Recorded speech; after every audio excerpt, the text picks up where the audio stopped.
जय हिंद, जोहार। आज हम लोग भारतीय संविधान की प्रस्तावना पर चर्चा करेंगे। प्रस्तावना में निहित शब्दावलियों का अर्थ जानेंगे और उसके बारे में समझने का प्रयास करेंगे। चलिए हम लोग शुरू करते हैं। संविधान की जो प्रस्तावना है वो क्या कहता है? हम भारत के लोग भारत को संपूर्ण प्रभुत्व संपन्न, समाजवादी, पंथ निरपेक्ष, लोकतंत्रात्मक गणराज्य बनाने के लिए तथा उसके समस्त नागरिकों को सामाजिक, आर्थिक और राजनीतिक न्याय, विचार, अभिव्यक्ति, विश्वास, धर्म और उपासना की स्वतंत्रता, प्रतिष्ठा और अवसर की समता प्राप्त कराने के लिए तथा उन सब में व्यक्ति की गरिमा और राष्ट्र की एकता और अखंडता सुनिश्चित करने वाली बंधुता बढ़ाने के लिए दृढ़ संकल्प होकर अपनी इस संविधान सभा में आज तारीख 26 नवंबर 1949 ईस्वी को एतद द्वारा इस संविधान को अंगीकृत, अधिनियमित और आत्मार्पित करते हैं। अब इसमें जो शब्दावली है, संपूर्ण प्रभुत्व, समाजवादी, पंथ निरपेक्ष, लोकतंत्रात्मक गणराज्य, सामाजिक, आर्थिक, राजनीतिक न्याय, विचार, अभिव्यक्ति, विश्वास, धर्म और उपासना की स्वतंत्रता, प्रतिष्ठा, अवसर की क्षमता इत्यादि शब्दों के बारे में जानने का प्रयास करें। आइए शुरू करते हैं। हमारा भारत एक संपूर्ण प्रभुत्व संपन्न देश है। संपूर्ण प्रभुत्व संपन्न देश कहने का अर्थ है कि स्वयं के द्वारा शासित राष्ट्र, जिसका अपना संविधान हो, जिसका अपना नियम कानून हो, जिसके अनुसार उस देश को चलाया जाता है। एक वैसे भी देश होते हैं जो बाह्य राष्ट्रों की शक्ति से चलता है, लेकिन हमारा भारत देश अपने संविधान अनुसार चलता है, जो अपने देश का अपना कानून है। अगला जो शब्दावली है या शब्द है समाजवादी। हमारा देश समाजवाद पर चलता है। कहने का अर्थ सामाजिक सद्भाव और लोक कल्याण की बात करता है। सामाजिक सद्भावना, परस्पर एक दूसरे पर सद्भाव पूर्वक हम लोग रहते हैं, व्यवहार करते हैं और लोगों का, जो समाज में लोग हैं, उनका उत्थान हो, उनका विकास हो, इस पर फोकस करके हमारा देश आगे बढ़ता है, चलता है। अगला शब्द है पंथ निरपेक्ष। पंथ निरपेक्ष कहने का तात्पर्य है कि वैसा देश जो किसी एक मजहब को नहीं मानता है, किसी एक विशेष धर्म को नहीं अपनाया हुआ है, कोई धर्म को नहीं अपनाकर चलने वाला। यहाँ एक ही धर्म है, वो है राष्ट्रभक्ति, देशभक्ति, उसी को अपनाकर अपना देश चलता है। अगला शब्द है लोकतंत्रात्मक गणराज्य।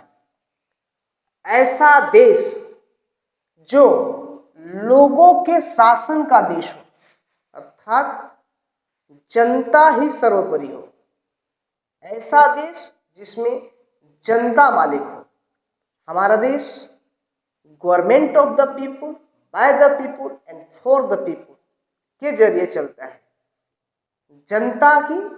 जनता के द्वारा और जनता के लिए, अर्थात जनता की सरकार है। इसीलिए हम लोग इसको बोलते हैं लोकतंत्रात्मक गणराज्य। अगला है भारत के समस्त नागरिकों को अधिकार प्राप्त है।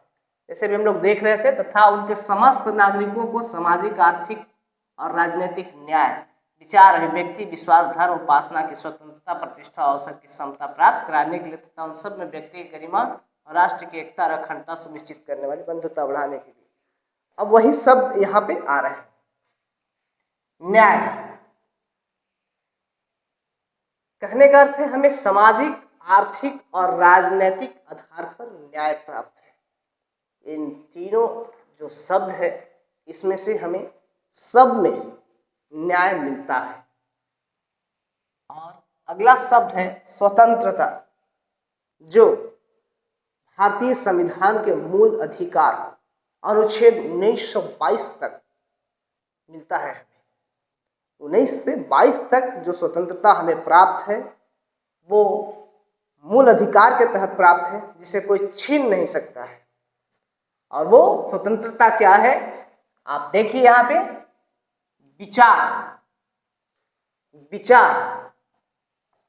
हमें अपना विचार जो अपनी वाणी है किसी के समक्ष रख सकते हैं, ये मुझे मूल अधिकार है जो कोई नहीं छीन सकता है, जिसे किसी को भी छीनने का अधिकार नहीं है।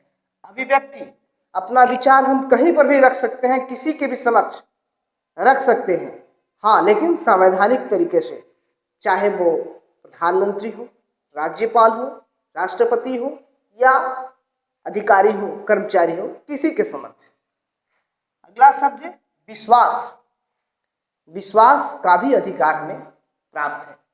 धर्म, किसी भी धर्म को हम लोग मानते हैं और मानने का अधिकार हमें प्राप्त है। और उपासना, पूजा पाठ करने का, उपवास करने का भी अधिकार प्राप्त है। अगला है समता या समानता। प्रतिष्ठा और अवसर की समानता। प्रत्येक व्यक्ति को उसका इज्जत है, उसकी प्रतिष्ठा बरकरार रहती है। कोई भी किसी की प्रतिष्ठा के साथ खिलवाड़ नहीं कर सकता है, उसको दांव पर नहीं लगा सकता है। प्रतिष्ठा का उसे मूल अधिकार है। और अवसर की समानता, यदि कहीं भी रोजी रोजगार, नौकरी, व्यवसाय में उसे समान अवसर मिलता है, चाहे वो किसी भी जाति, धर्म, लिंग या संप्रदाय का रहने वाला हो, यहाँ पर भी उसको समानता का अधिकार मिलता है। बंधुता, व्यक्ति की गरिमा और भाईचारा। हम सभी हिंदुस्तानी, भारतवासी, हिंदू, मुस्लिम, सिख, ईसाई आपस में सब भाई भाई हैं। इसीलिए एक साथ बंधुता में, भाईचारा में मिलकर चलने का हमारा देश संदेश देता है। एकता, हमारा देश खंडित नहीं है, एकता का परिचायक देश है, जिसमें कि विभिन्न धर्म, जाति, संप्रदाय के लोग रहते हैं, विभिन्न भाषा और संस्कृति के लोग रहते हैं और एक साथ रहते हैं, एकजुट रहते हैं। इसीलिए हमारा देश एकता का परिचायक देश है और अभी भी एकता में रहते हैं। अगला है अखंडता। देश हमारा अटूट है, यूनियन में है, जो कभी टूट नहीं सकता है। इसीलिए हमारा जो कर्तव्य है, जो अपना धर्म है, वो अपने देश को खंडित होने से बचाना है, उसे टूटने से बचाना है।